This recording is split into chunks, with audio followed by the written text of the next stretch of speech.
આજે અમે બનાવીશું મિક્સ વેજીટેબલ પનીરની સબ્જી। તો હવે પહેલાં આપણે નાખીશું રાઈ, હવે આપણે નાખીશું જીરું, હવે નાખીશું આપણે કાંદા, હવે આપણે નાખીશું કેપ્સિકમ, હવે આપણે નાખીશું કોબીજ, હવે આપણે નાખીશું સોળી, હવે આપણે નાખીશું વટાણા, હવે આપણે નાખીશું ટમાટર, હવે આપણે નાખી દઈશું થોડુંક નમક।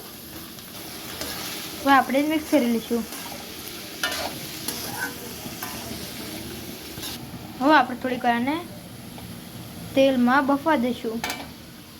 હવે આપણે થોડીક વાર આને ધીમા ગેસ ઉપર પકાવવા દેવી। હવે આપણે ખોલીને જોઈ લઈએ।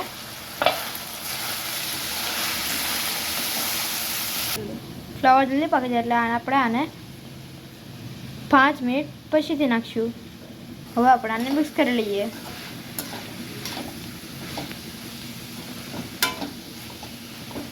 આ ધીમા ગેસ ઉપર પાકે ત્યારથી આપણે ગ્રેવી બનાવી લઈએ। હવે આપણે બનાવીશું ગ્રેવી। તો મેં લીધા છે કાંદા 7-8 કળી લસણની, હવે આપણે લઈશું આદુ અને તીખી મરચી 2,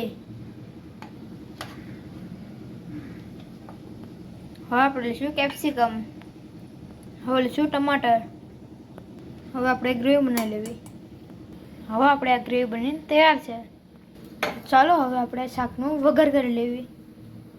તો હવે આપણે નાખીશું આની અંદર તમાલપત્ર, હવે આપણે થોડુંક નાખીશું ગરમ આખો મસાલો, હવે આપણે નાખીશું જીરું, હવે આપણે નાખી દઈશું ગ્રેવી।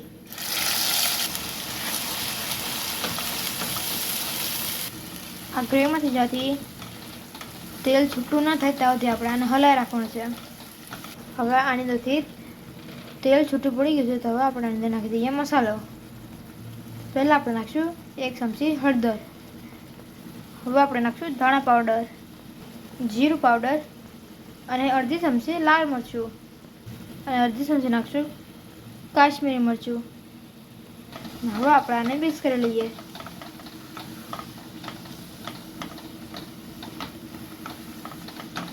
હવે આપણે આની અંદર નાખીશું પનીર,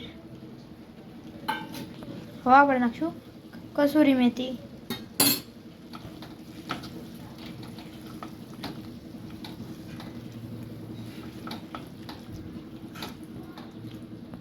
હવે આપણે અંદર નાખી દઈશું જરાક પાણી અને હવે આપણે આને મિક્સ કરી લઈએ।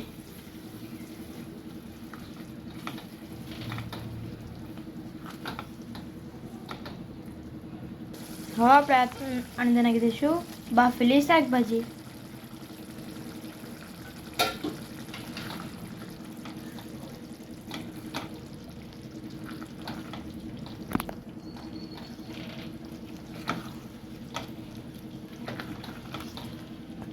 તો આપણી મિક્સ વેજીટેબલ પનીરની સબ્જી બનીને તૈયાર છે।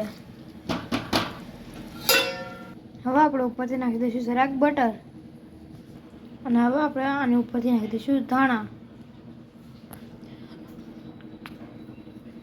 હવે અહીંયા થોડુંક પનીર ઉપરથી ખમણીને નાખી દઉં।